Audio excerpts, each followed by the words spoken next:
In H.G. Wells' War of the Worlds, which I'm about to ruin the book for you, but if you haven't read it at this point, you've had ample time.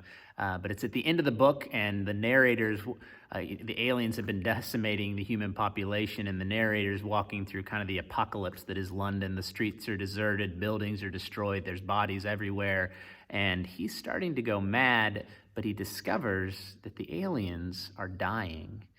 And he doesn't realize it in this moment, but what he will realize is that bacteria from our planet is working against the aliens, making them sick and killing them.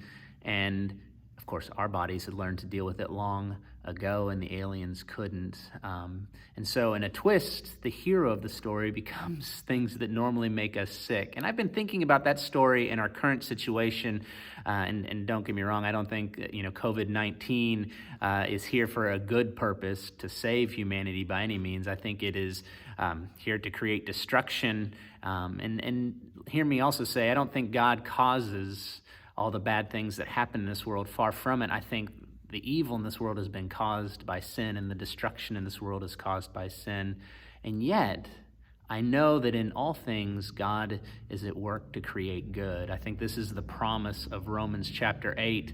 And so thinking about that book, and then thinking about our current situation where we are locked in houses and trying to do worship virtually, what is the good that is coming out of this? And so in this morning's little devotional thought, I want to challenge you to think about what are some good things that are happening because of the coronavirus.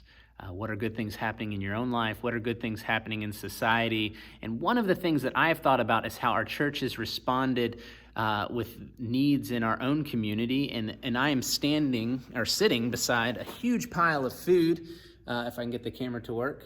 And all of this week is going to be taken to neighborhood families. There's Pop-Tarts and granola bars and all kinds of supplies. And you, the church, responded so quickly to make this happen. And one thing there's also a lot of is cereal. And so I want to ask you to continue to give. This Wednesday, we're going to be delivering the food, and we would love to deliver it with milk, but grocery stores are limiting people to 1 gallon of milk at a time. So even though we have funds to buy milk, we are not able to pick up enough. And we are planning to drop at 8 houses, and so we would like 8 gallons of milk. If you are able to pick up a gallon of milk and drop it by the church on Wednesday, I'll be here.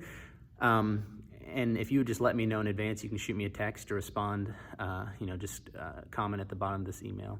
But again, I just want you, when you're at home today and you're going through your things, what are the good things that God is producing in this moment? Because even though, it's terrible and crazy and chaotic and there's a lot of bad things happening, I know that God is at work for good. So let's find the good together.